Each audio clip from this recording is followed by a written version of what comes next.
Hey guys, time for Kurt from Time Machine Transport. Hi Clyde. Clyde likes to chew on my slippers, and I forgot his toys at the house, so he's got a corner protector to chew on. What's up, buddy? He winked at you guys. He's just chilling, napping. So, anyways, so this is the part 2 video of a part 2 of a part 3 video. So you guys saw when I degreased and power washed the truck. Did it twice, got really clean. I'll explain what I'm doing right there. But this is the first time I'm using a gasket maker. It's a Permatex Ultra Black, and it's for oil resistant. That's what you're gonna want to use. But I had to lift the truck up. My big ass, well, it's super low, so when it's down.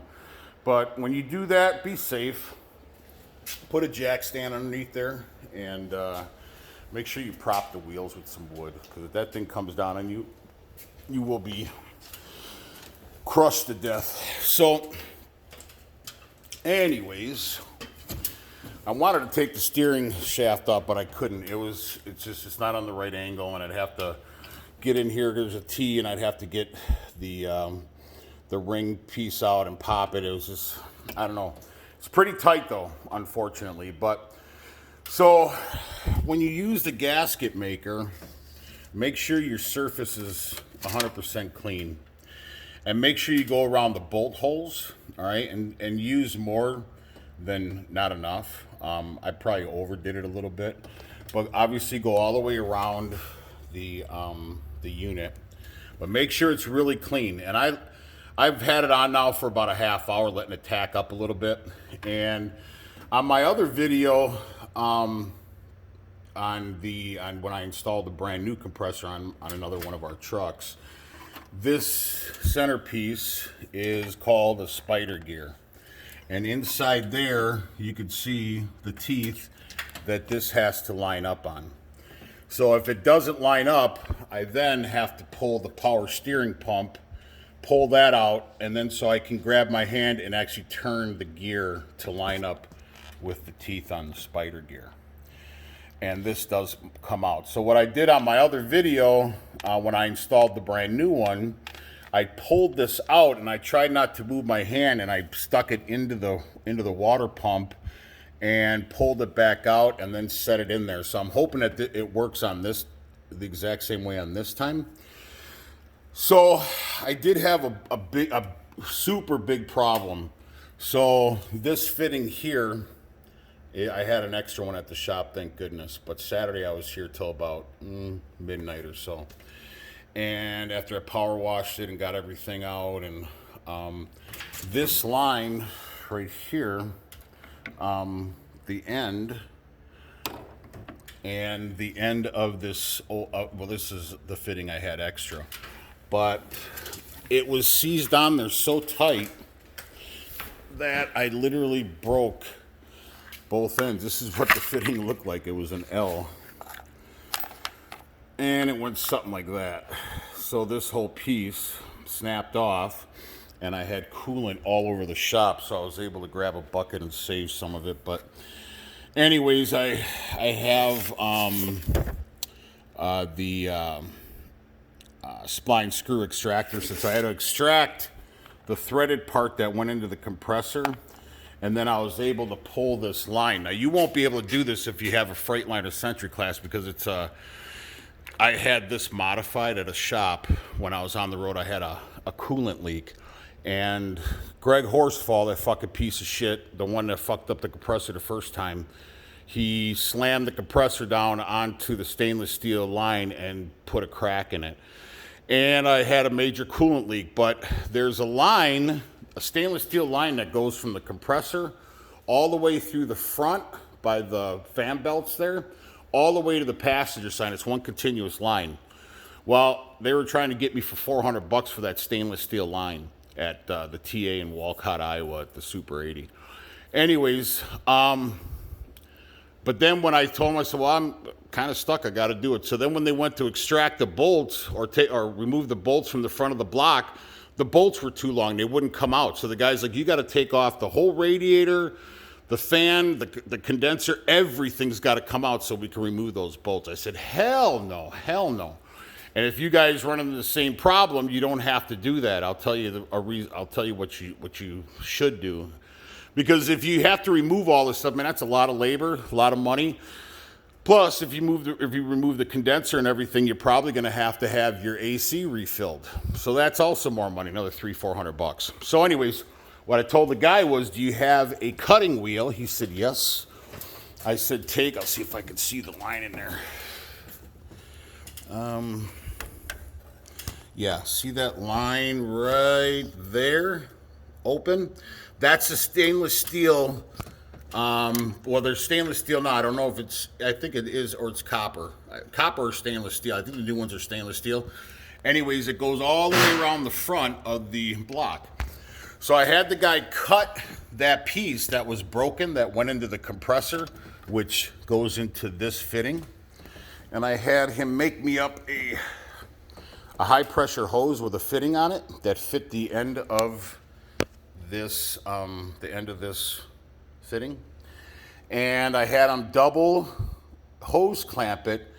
So he got me a hose, made up a hose that slid over the front of, where the hell is it? Oh, over that line anyways. And then so the hose slid right over the line, the stainless steel line or the copper line, and then he double hose clamped it, and it worked out perfect. Now, if that hadn't happened the first time, I would have snapped that line I just showed you, the one that broke off, and I would have been screwed. But I would have been smart enough to have the guys across the street just make me up another hydraulic line or a high pressure hose line. So unfortunately, if you run into that same problem on this fitting on the Century class and you snap that stainless steel line, that's your solution, is get a high pressure line that the hose diameter that fits over that. Run it about this much over the line. I think probably runs into the line about that far, and then obviously just double hose clamp it. And that'll be your solution if you have that problem. Now, another thing Greg Horsfall did, because he's such a big piece of garbage, when he put this compressor on, look at this hose. That's how it was on there. So instead of replacing the hose like I did on that other truck, both ends on this hose were pretty done. So instead of doing the right thing, Greg Horsfall, you piece of garbage, and replace about 10 inches of hose and putting a new hose on here, because if you look on my other video of when I installed the compressor on that other truck, the new one, I replaced this line, and I think I might have replaced this other blue line here, but I know for a fact I replaced this one. And you want to do that because this hose is so tight behind the compressor. I mean, you're only talking about as wide as my fingers for clearance back there. If you don't replace this hose and you install all this, if that hose goes bad, you're going to have to pull off this whole compressor pretty much to get to that hose. So I recommend that you make sure that this hose, especially this hose, is new or in really good condition, because if that hose pops, you're going to end up pulling your whole compressor again. So now I'm all set up here, and I'm going to pretty much end this video, but I just wanted to show you guys. Make sure, like I said, you clean the face on both that part and your compressor itself.